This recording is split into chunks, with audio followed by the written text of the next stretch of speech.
When Henry VIII died in 1547, his only son, Edward VI, inherited the throne at just 9 years old.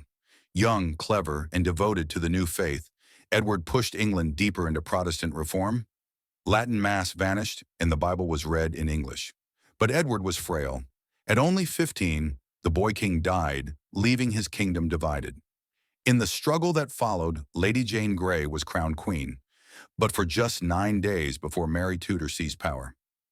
Mary, a fierce Catholic, restored England to Rome and burned Protestants at the stake, earning her the name Bloody Mary. Her reign was short and bitter, ending without an heir.